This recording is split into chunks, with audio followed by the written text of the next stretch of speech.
your premier 247 destination for local and international entertainment, news, and educational content. Come to the broadcast of News Hour on Super Media Television.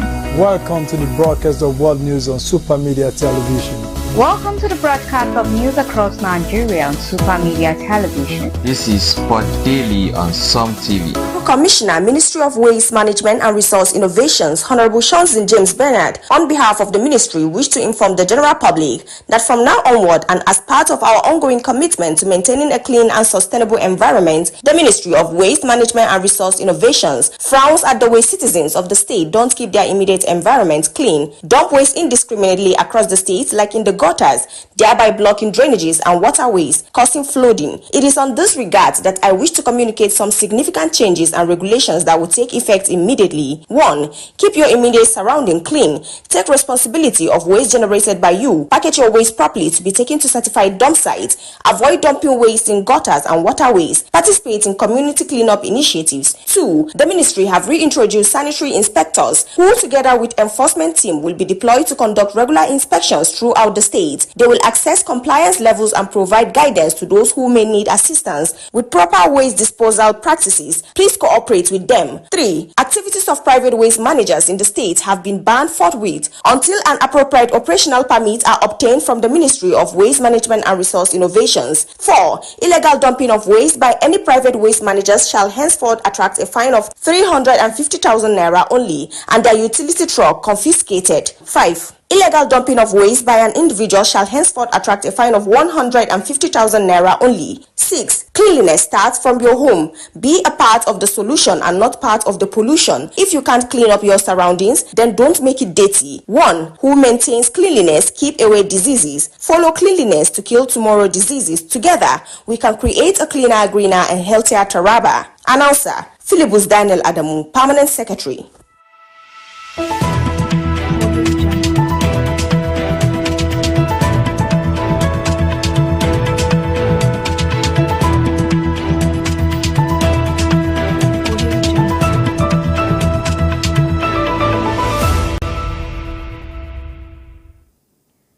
Hello and welcome to News Hour on Sun TV, your window into the pulse of the nation. Stay connected with us on Facebook at Sun TV and catch every moment live on YouTube at Sun TV Live. And now the major headlines. U.S. launches visa overstay crackdown after Tornado terror attack by Egyptian nationals as African Union criticized U.S. travel ban on 7 African nations urging policy reassessment. And Gates Foundation's goalkeeper event debuts in Lagos highlights global development setbacks. Also, World Environment Day, Ogun State urged to end plastic pollution, supports recycling initiatives, while Muslim pilgrimage braves heat at Mount Arafat for Hajj climax amid heightened safety measures. My name is Messenger, and now the news in full. Following the arrest of Egyptian national Mohammed Solima for allegedly setting 8 Americans on fire in Boulder, Colorado, the U.S. government has ordered a crackdown on visa overstay. Homeland Security Secretary Kristi Noem directed agency to intensify efforts to identify, prosecute, and deport individuals who have remained in the country unlawfully. Somalia, who overstayed his visa since 2022, faces federal hate crime charges and multiple state felonies. Noem condemned terrorism and anti-Semitic violence, emphasizing that such individuals are unwelcome in the U.S. A 2023 Department of Homeland Security report estimated nearly 500,000 visas overstays remain in the country, with some student visa holders from certain countries showing particularly high overstay rates. The crackdown aims to address enforcement gaps and boost national security. The African Union has voiced concerns about the potential consequences of a new travel ban imposed by the United States on 7 African countries. In a statement issued on Thursday, the AU warned that the restriction could negatively affect decades of diplomatic progress, as well as hinder educational exchange, business activities, and interpersonal relationship between the African nations and the U.S. The AU called for constructive dialogue and a reassessment of the policy to avoid undermining mutual trust and cooperation. The Gates Foundation's Goalkeepers event took place for the first time in Lagos State, Nigeria, drawing international attention as it conveyed prominent global leaders, philanthropists, and investors. Hosted by popular Nigerian media personality Ebuka Obi Uchendu, the event featured high-profile attendees, including Microsoft co-founder and philanthropist Bill Gates. The Bill and Melinda Gates Foundation's sixth annual Goalkeepers report highlights that nearly all UN's Sustainable Development Goals are off track halfway to the 2030 targets, largely due to global crises, including the COVID-19 pandemic, armed conflict, and climate change. Despite these setbacks, co-chair Bill Gates and Melinda French Gates emphasized that progress is still achievable through continued investment in innovation and long-term solutions. The report calls on world leaders to renew commitments to the world's poorest and accelerate gender equality, and also improve food security by shifting from aid dependency to sustainable development. To mark World Environment Day 2025, the chairman of the Nigerian Environmental Society in Abeokuta, Alhaji Badmus Jamiu, urged Ogun State residents to end plastic pollution for a healthier environment. He acknowledged plastic's economic value, but warned of its long-term environmental and health hazard, especially to aquatic life. Jamiu praised the Ogun State government's Blue Box recycling initiative and encourage residents to separate plastic from other waste for recycling. He also called for stronger policy enforcement and expanded environmental education across the state. Muslim pilgrims gathered at Mount Arafat on Thursday for the peak of the annual Hajj, engaging in prayers and Quran recitation under intense heat. Saudi authorities urged pilgrims to stay indoors during the hottest hour to avoid heat-related illnesses, recalling that year's deadly heat waves. This year, over 1.5 million pilgrims arrived with enhanced safety measures, including mist fan, shaded areas, and increased medical personnel. Efforts were also intensified to prevent unauthorized pilgrimages, with surveillances and stricter environment. Despite these challenges, many expressed deep emotional fulfillment in fulfilling their long-awaited spiritual journey. AEDC has promised to promote pay-owned staff allowances amid threats of a strike over unpaid pensions, stalled promotions, and poor working conditions. Management is engaging with unions to resolve issues and avoid service disruption across several states and the FCT. The unions warned that they may resume strike action if demands remain unmet. Also, the Federal Road Safety Corps has recalled an entire patrol team following bribery allegation reported by an online media outlet. Corps Marshal Shehu Mohammed ordered the recall to allow for a thorough investigation and possible disciplinary action. The FRCS emphasized its zero-tolerance policy on corruption, warning that guilty operatives could face dismissal and also persecution. The Corps also highlighted past anti-corruption efforts, including arrests and partnerships with organizations to enable public reporting of misconduct through digital platforms. The Corps Marshal urged the public and the media to continue supporting efforts to maintain discipline within the Corps. Superintendent Josephine Ade, spokesperson for the Federal Capital Territory Police Command, won the Police Public Relations Officer of the Year award at the 2024 Nigerian Police Force Award in Abuja, recognized for effective use of social media in police citizen engagement. Other notable winners include SP Mustafa Mohammed, who received the Gallantry Award for Bravery, and SP Obi Somto, honored for rejecting a $17,000 bribe. Inspector Unwoju Gustin was named Traffic Warden of the Year, while SP Garba Ibrahim won Divisional Police Officer of the Year. Several senior officers, including ASP Muyiwa Adejobi, received Special Achievement Awards. The Inspector General of Police, Kayode Egbekotun, praised the awardees for their courage and integrity, emphasizing the first commitment to merit-based recognition and community-first policy. The African Union has expressed concerns over the impact of a new U.S. travel ban affecting 7 African countries.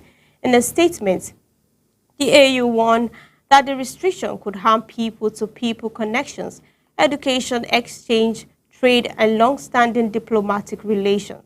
The Commission emphasized the potential negative consequences of this ban on cooperation nurtured over decades. The Oyo State Road Traffic Management Authority has deployed over 350 personnel and operational rescues to key locations, including Eid Prayer Ground and major roads, to ensure smooth traffic flow and safety during the Eid el-Kabir celebration. OYRTMA Chairman Major Adekoya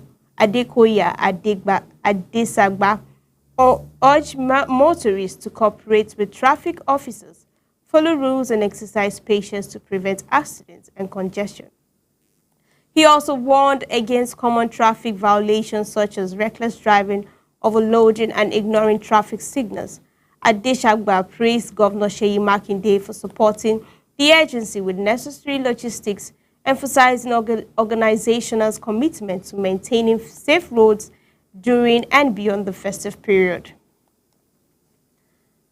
The Senate Committee on Local Content, led by Chairman Senator Joel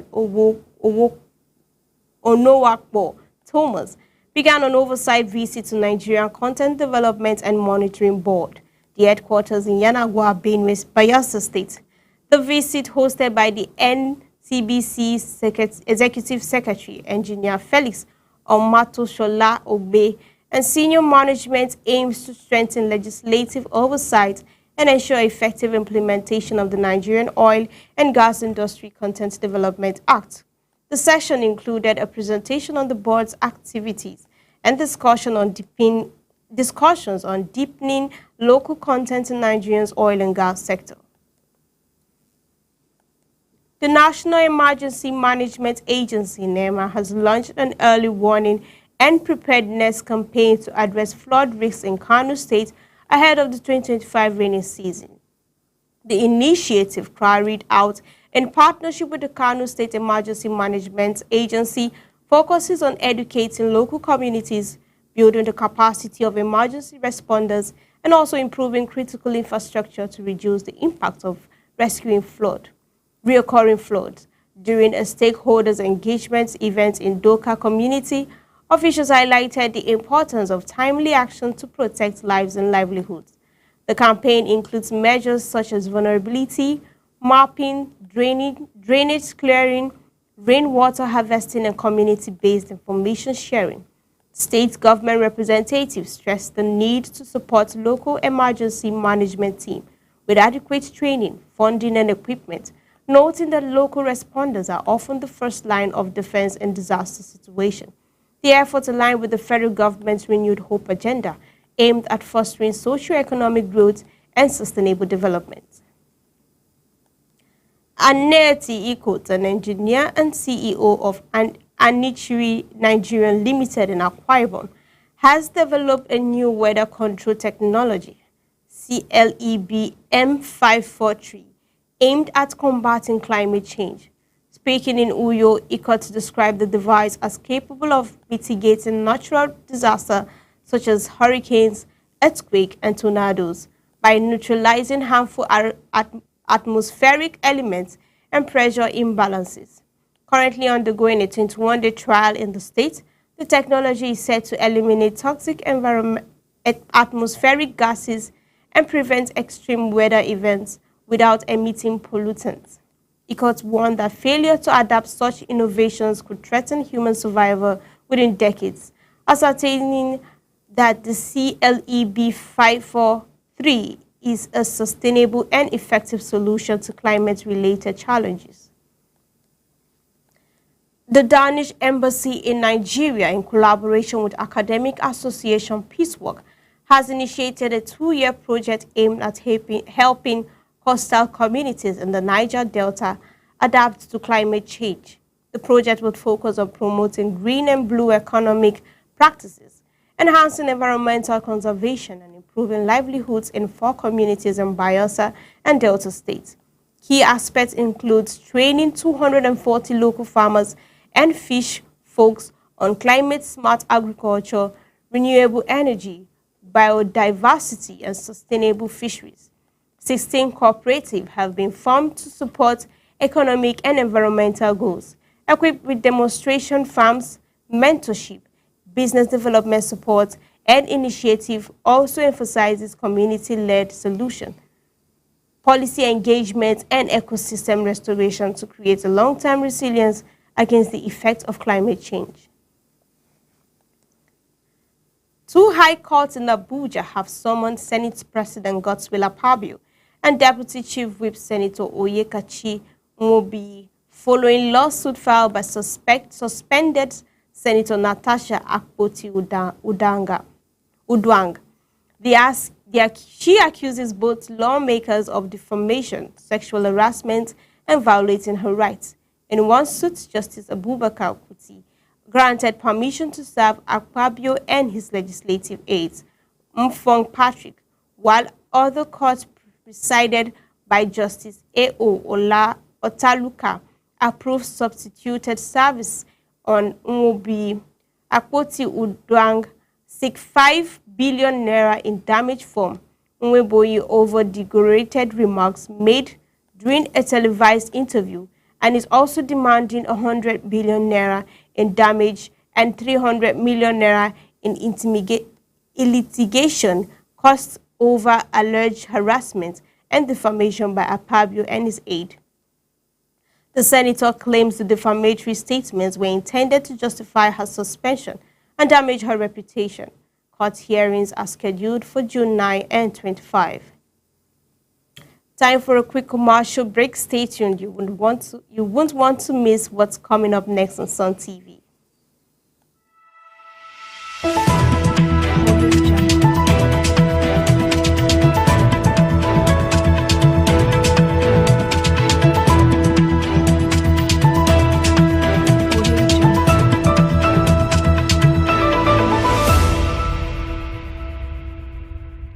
Are you a businessman or woman?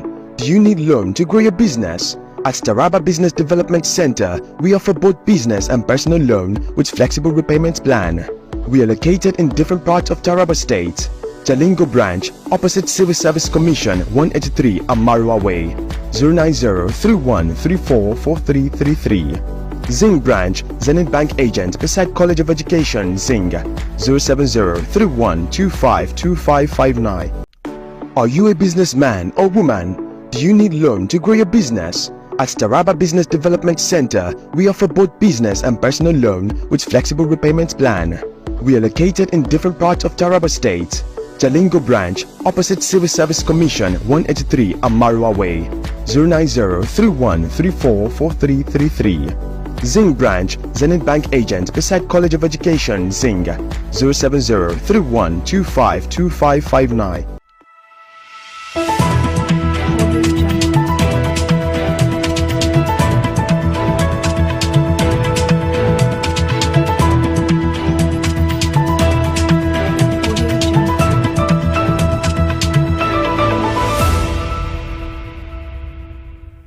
Thank you for joining us. Governor Ademola Adeleke's spokesperson Olawale Rasheed has dismissed speculation that the governor's recent visit to President Bola Tinubu signals a planned defection to APC. He clarified that the visit by Adeleke, his brother Deji Adeleke, and nephew Davido was merely a route courtesy call. Meanwhile, the Osun APC, through former House Speaker Timothy Owoye, insisted that the 2026 gubernatorial ticket is not available for outsiders and reaffirmed that Adeleke remained a PDP member, asserting there is no place for him in the APC. Saudi Arabia's Ministry of Interior has banned the waving of political and sectarian flag, as well as chanting during Hajj rites in Mecca. According to an advisory release ahead of the pilgrimage journey from Medina, the ministry also imposed fine of up to 20,000 riyals for performing Hajj without a permit, and penalties reaching 1,000 riyals plus a 10-year ban for those assisting unpermitted pilgrimage overstaying visa. Illegal pilgrimage and visa overstayers would face deportation and a decade-long entry ban. Contrary to earlier reports, there is no ban on the use of cameras or phones, though pilgrims are advised to avoid distraction from the spiritual focus. Officials stress that using sacred sites for protest or demonstration will attract sanctions, including fines applied to the pilgrimage countries of origin. The People's Democratic Party PDP has stated that the 2027 election will serve as a referendum on what is described as the failure of the All Progressive Congress-led federal government. PDP National Publicity Secretary Debo Olugunagbe accused the APC of worsening insecurity, economic hardship, and undermining democracy. He questioned the use of $24.5 loan meant to ease subsidy removal, impact, and criticized the National Assembly for failing to check executive excesses. Olugunagbe reaffirmed that the PDP's internal unity and readiness for 2027, insisting that Nigeria must reject any drift toward a one-party state. Professor Jibril Mohammed Aminu, former Nigerian ambassador to the United States and senator for Adamawa Central, has passed away. Born in August 1939, Aminu was a distinguished cardiologist, academic, and politician. He served as Nigerian Minister of Education and Petroleum, led OPEC as its president in the early 90s, and represented Adamawa Central in the Senate from 2003 to 2011. Aminu also had key academic positions, including the Vice Chancellor of the University of Maiduguri. He was a respected figure in medicine, politics, and diplomacy. Pastor Tunde Bakari, founder of Sidel Global Community Church, paid a courtesy visit to President Bola Tinubu in Lagos, with discussion reportedly focused on national issues.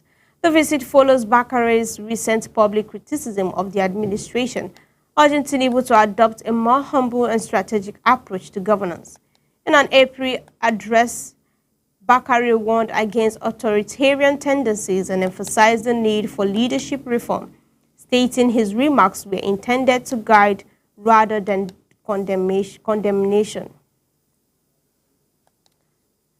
The Federal High Court has announced the death of its former Chief Justice, Daniel Abutu, who passed away on June 3rd after a brief illness. Born on March 15, 1946, and originally from Kogi State, Justice Abutu was praised for his dedication to justice and administrative excellence. In a statement signed by the Chief Registrar Suleiman Amida Hassan, the court expressed condolences to its family and legal community, noting that further details will be provided in due course. Indigenous residents of the Federal Capital Territory have firmly rejected the FCTA's relocation policy, describing it as a violation of their rights and a threat to their identity. Speaking at the House of Representatives public hearing, community leader, traditional rulers, and civil society groups demanded an end to the displacement and called for full integration into Abuja's development. Lawmakers acknowledged long-standing grievances with call for constitutional reforms and creation of a commission for indigenous people. The FCDA requested additional time to present its position, which the committee granted. The Minister of Education, Dr. Moruf Alausa, has emphasized the importance of entrepreneurship in Nigeria's development, urging tertiary institutions to focus on producing job creators rather than job seekers. Speaking through Lagos State Commissioner for Tertiary Education, Mr. Tolani Sule, at the inauguration of the 350 million naira Olufemi Okenla Entrepreneurship Center at Olabisi Onabanjo University, Alausa praised the private sector's role in youth empowerment. Donna Olufemi Okena also pledged an additional 170 million naira to support the center and fund student ventures. The event featured call for mandatory entrepreneurial education and was attended by several dignitaries. Similarly, Dr. Vincent Paulus, senior lecturer at Nasarawa State University, has urged unemployed graduates to acquire skills to combat the rise in unemployment. Speaking at the inauguration of the University Alumni National Executive Council and Trust Fund in Lafia, Paul emphasized self-reliance through entrepreneurship rather than waiting for scarce white-collar jobs. He also called on political leaders to support youth with regular skill acquisition programs. He encouraged the new alumni executive to use the trust fund for sustainable projects and financial empowerment. The new alumni president, Nuhu Enga, pledged to advance the association's goal. And that's all for this edition of News Hour from Sun TV. Now stay tuned for more lineup of programs from Sun TV. You can also follow us on Facebook as Sun TV and on YouTube as Sun TV Live. My name is Mercy Juro. Goodbye.